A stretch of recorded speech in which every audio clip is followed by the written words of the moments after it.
Kalau buat aku, people power, fight. Ingat, people power di Filipina atau di Indonesia 98 itu menghadapi rezim otoriter. Kita sudah disediakan ruang-ruangannya. Saya salah satu dari 100 penentangan petisi ini pemakzulan Jokowi. Ini Bunda Ratna Sarumpait ini bicara. Melengsarkan Jokowi, menghentikan pemilu, menghentikan semua kegiatan politik, itu menurut saya keniscayaan. Kalau Anda mengatakan people power dengan cara itu ada sebuah bentuk subversi dan makar terhadap demokrasi, Anda akan membawa kita dalam perpecahan. Akan membawa pada konflik horizontal. Anda siap? Kita siap. Anda siap? Kita siap. Jauh lebih siap kita. Kemarin baru ketahuan ternyata ada uang suap dari Cina ke Jokowi untuk supaya mau jadi presiden. Semua orang bisa menuduh siapapun. Semua orang bisa menuduh apapun. Yang menjadi persoalan ketika dia dibawa ke ranah penyidikan dan pengadilan adalah bagaimana membuktikan tuduhan-tuduhan itu. Nah, kalau kemudian orang cuma bicara di luar, tapi langkah hukum, langkah konstitusional tidak dilakukan, artinya dia tidak yakin pada kekuatan pembuktiannya. Dan demi Allah, kalau ini kita nggak lakukan, aku mungkin yang paling sedih, harus kita lakukan ini. Mari kita sungguh-sungguh melakukan. Allahu Akbar. Assalamualaikum. Kan kalian sudah bersiap-siap melakukan people power, berencana, memiliki ide atau berimajinasi untuk people power. Sementara mekanisme untuk mendapatkan kebenaran tidak dilakukan dengan baik. Ini kan lucu, maksudnya apa? Mau mencari kebenaran atau mau membuat opini? Ini yang saya kira karena Ibu Ratna tadi mengintai negara kita ini untuk dicaplok. Amin Rais tidak memahami situasi saat itu dengan baik. Nah, sekarang mau diancam-ancam dengan people power. Apa yang mau di people powerkan? Kenapa saya bilang seperti itu? Karena apa yang dirasakan itu sudah dituangkan dalam 2 buku, ya kan? Yang sudah beredar. Dan beliau menyinggung tentang Indonesia hari ini yang kebetulan tadi saya juga termasuk ikut menandatangani petisi untuk memecah Jokowi. Sebelum sampai pada people power yang disampaikan itu, mekanisme konstitusi untuk menguji kebenarannya sudah dilakukan belum? Nah, ini sesuatu yang menurut saya janggal. Tapi kalau misalnya kemudian mereka yakin mau mencoba itu, saya yakin rakyat akan menolak.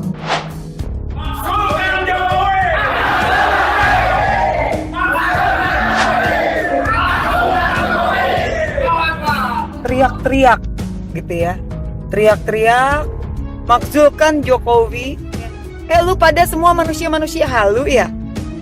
Manusia halu gitu, yang nggak pernah bisa move on, kaum sakit hati. Jadi kelakuan kalian seperti ini memalukan lah. Saya salah satu dari 100 penentangan petisi ini pemakzulan Jokowi.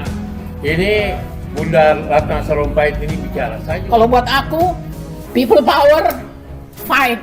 People power, turunkan Jokowi. Jujur banget, gue ngedenger itu ketawa ngakak ya.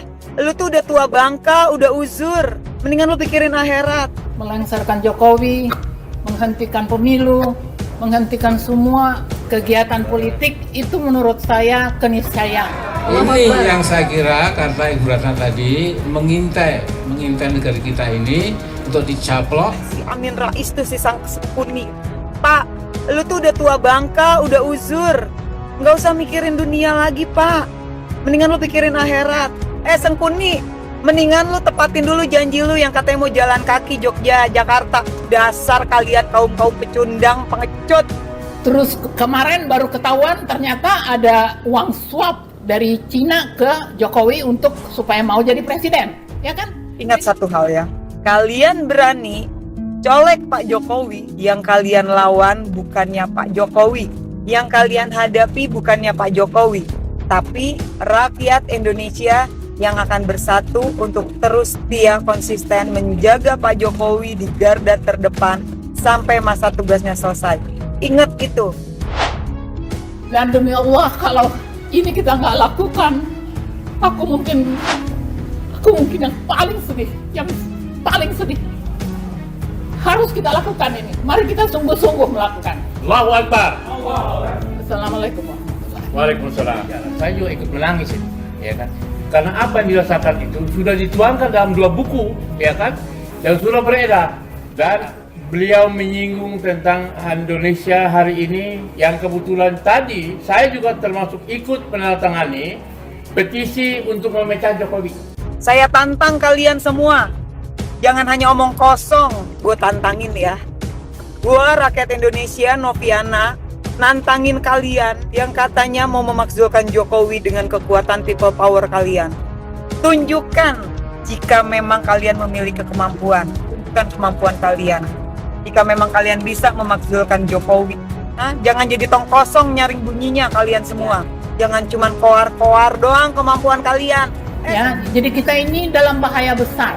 Jangan ada yang menganggap ini masih jauh, nggak ada, jangan-jangan itu bohong, jangan-jangan itu bohong, jangan-jangan itu bohong.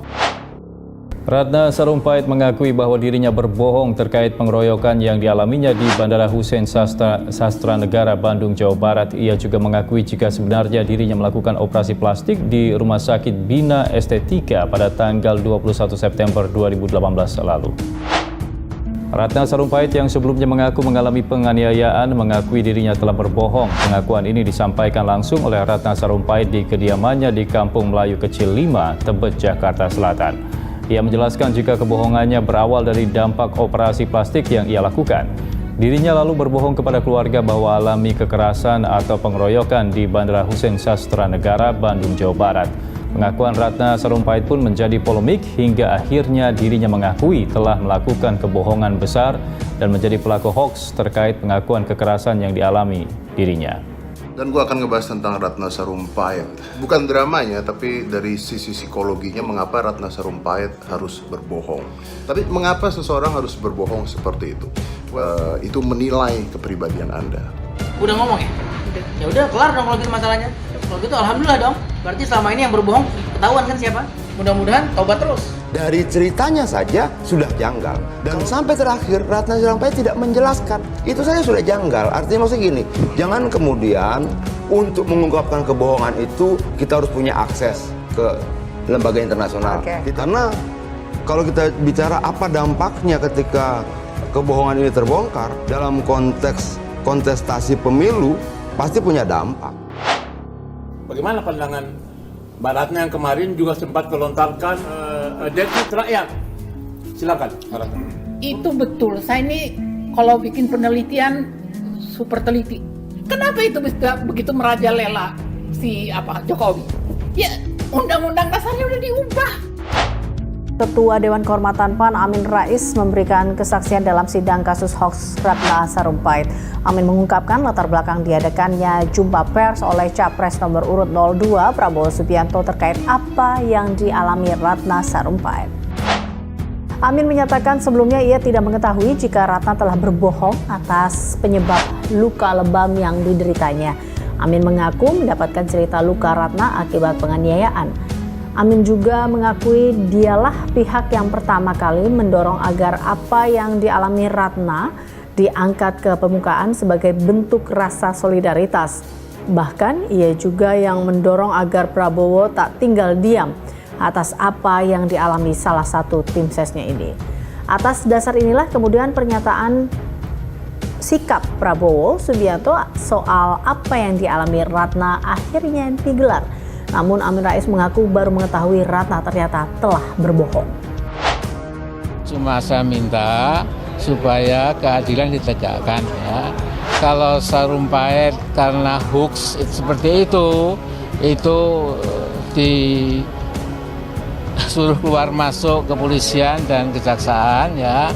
Maka saya minta keadilan, andai kata ada seorang petinggi di negeri ini ya yang semua hoaxnya itu dikumpulkan, saya kira ratusan kali lebih dahsyat daripada Sarumpait itu ya.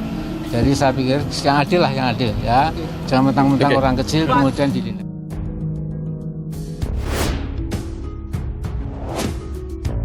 Seratus tokoh yang tergabung dalam Penegakan Daulat Rakyat atau PDR terdiri dari ulama, cendekiawan, purnawirawan, dan emak-emak menyerahkan petisi 100 ke MPR RI Kamis 20 Juli. Petisi PDR tersebut berisi desakan agar MPR dan DPR RI memakzulkan Presiden Joko Widodo atau Jokowi. PDR juga mengajak seluruh elemen bangsa secara konstitusional berjuang memulihkan kembali asas kedaulatan rakyat yang telah dirampas sekelompok elit yang bernama oligarki. Kedatangan rombongan PDR tersebut disambut anggota MPR RI, Tamsil Lindrung. Tak sekedar menerima petisi 100 itu, dia juga berjanji meneruskan aspirasi itu kepada pimpinan MPR dan DPR. Dijelaskan perwakilan petisi 100 PDR, Rizal Fadilah, ketetapan TAP MPR telah mengatur dasar hukum dari desakan mereka kepada DPR dan MPR agar memakzulkan Presiden Joko Widodo. Langkah itu, kata dia, bagian dari perjuangan konstitusional memulihkan kedaulatan rakyat. Ketetapan MPR nomor 6/MPR/2023 tentang etika kehidupan berbangsa dan pasal 7A Undang-Undang Dasar 1945 yang mengatur soal mundur dan pemakzulan presiden, kata Rizal dalam keterangannya pada Kamis 20 Juli 2023. Menurutnya ada sejumlah alasan yang mendasari lahirnya petisi itu. Pertama, Jokowi dinilai sudah tidak mampu menjalankan amanah sebagai presiden karena lebih dominan melayani kepentingan oligarki, baik politik maupun bisnis, ketimbang berkhidmat pada kepentingan dan aspirasi rakyat banyak. Kedua, dalam menjalankan tugas sebagai penyelenggara negara, Jokowi telah menjadikan kepentingan politik sebagai panglima, sementara hukum ditempatkan sebagai alat kepanjangan tangan politik pragmatik. Banyak perpu dibuat tanpa dasar statedsnus atau kedaruratan. Selain itu, juga terjadi kriminalisasi pada ulama dan aktivis, tegasnya. Pembangunan ekonomi juga gagal, investasi mandek, dan utang luar negeri membengkak. Presiden dinilai melanggar konstitusi, khususnya pasal 23 Undang-Undang Dasar 1945. di mana Presiden menetapkan APBN secara sepihak melalui Perpres. Akibatnya terjadi kerugian pada keuangan negara. Rakyat semakin miskin, sementara oligarki tambah kaya. Presiden Jokowi juga dinilai bertanggung jawab atas pelanggaran HAM berat, baik tewasnya 894 petugas pemilu, pembunuhan pengunjuk rasa 21-22 Mei 2019, maupun 6 syuhada pada peristiwa KM50. Di sisi lain, melalui Kepres 17/2022, Inpres 2/2023, dan Kepres 4/2023, pemerintah menuduh TNI melakukan pelanggaran HAM berat, khususnya dalam kasus 1965 sampai 1966. Fakta sebenarnya, PKI justru pemberontak dan pengkhianat negara. Terakhir, Jokowi ikut campur dalam mendukung dan menyiapkan penerus presiden melalui pemilu 2024. Hal itu merupakan pelanggaran konstitusi dan menginjak-injak asas demokrasi. Jadi contoh perilaku politik otoriter, seolah negara adalah aku. Begitu juga dengan budaya ancaman dan sandera kepada para politisi tertentu, agar seluruhnya dapat dikendalikan presiden. Masih banyak butir pelanggaran etika, perbuatan tercela, KKN, serta pengkhianatan negara, yang seluruhnya tertuang dalam konsiderans petisi 100. Semua itu menjadi bukti dan alasan bahwa Presiden Jokowi sudah layak dan berdasar hukum dapat segera dimakzulkan, tandas Rizal. Dia juga menegaskan, petisi 100 penegak daulat rakyat dibuat dalam rangka memulihkan kedaulatan rakyat sebagai kewajiban terhadap upaya menyelamatkan bangsa dan negara, serta wujud dari pertanggungjawaban kepada Tuhan Yang Maha Esa. Seperti diketahui, isu impeachment atau pemakzulan terhadap Presiden Joko Widodo atau Jokowi mencuat usai Denny Indrayana membuat surat terbuka kepada pimpinan Dewan Perwakilan Rakyat atau DPR. Dalam surat tersebut, mantan Wakil Menteri Hukum dan HAM itu meminta DPR menggunakan hak angketnya untuk menurunkan Presiden Jokowi. Sementara itu, pakar hukum tata negara dan konstitusi Universitas Muslim Indonesia, Fahri Bahmid, menilai sebenarnya permintaan Denny Indrayana dapat dilihat sebagai sebuah aspirasi politik yang disampaikan kepada DPR, di mana DPR memang memiliki hak angket untuk mengusulkan memberhentikan presiden dan wakil presiden sesuai dengan pasal 7A Undang-Undang Dasar 1945 yang berbunyi, presiden dan garis miring atau wakil presiden dapat diberhentikan dalam masa jabatannya oleh Majelis Permusyawaratan Rakyat atas usul Dewan Perwakilan Rakyat, baik apabila terbukti telah melakukan pelanggaran hukum berupa pengkhianatan terhadap negara, korupsi, penyuapan, tindak pidana berat lainnya, atau perbuatan tercela, maupun apabila terbukti tidak lagi memenuhi syarat sebagai presiden dan garis miring atau wakil presiden. Maksudkan presiden tak boleh hanya dengan sangkaan politis. Fahri mengatakan, impeachment kepada Jokowi pada hakikatnya tidak mudah serta sangat rumit.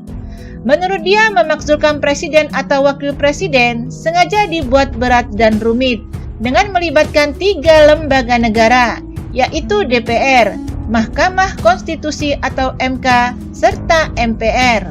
Fahri mengatakan, pemakzulan dalam pemerintahan sistem presidensialisme ditekankan agar seorang kepala negara hanya boleh diberhentikan dengan alasan hukum dan tidak boleh dengan sangkaan secara politis. Apalagi jika melihat konfigurasi politik yang ada di parlemen saat ini, kelihatannya tidak mudah.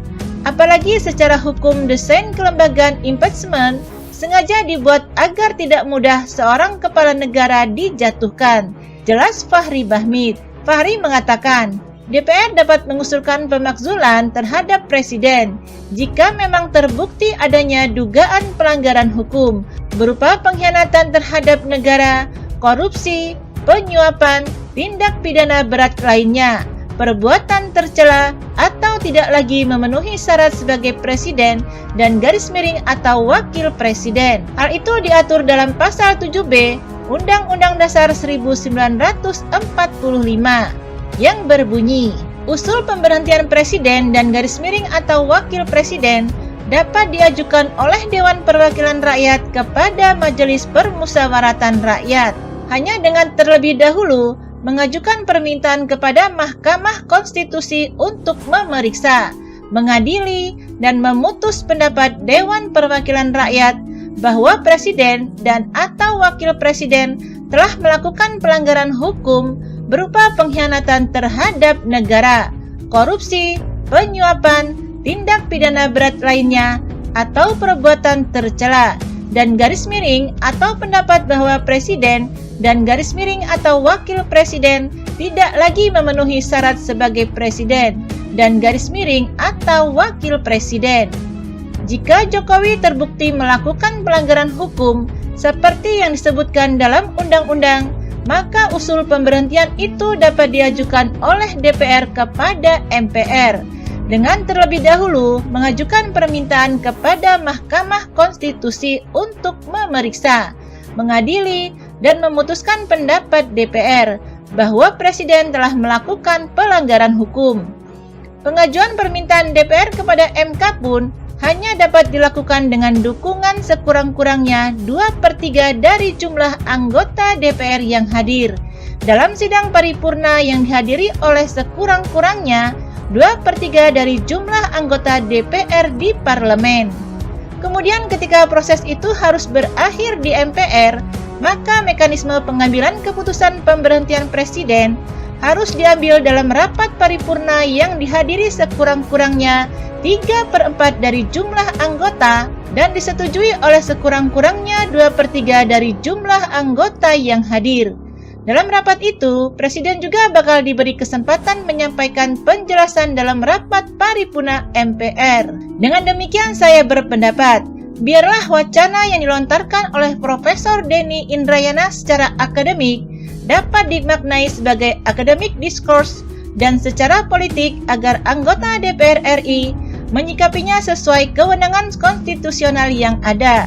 Tetapi secara politis, saya berpendapat not easy and complicated, pungkas Fahri Bahmid.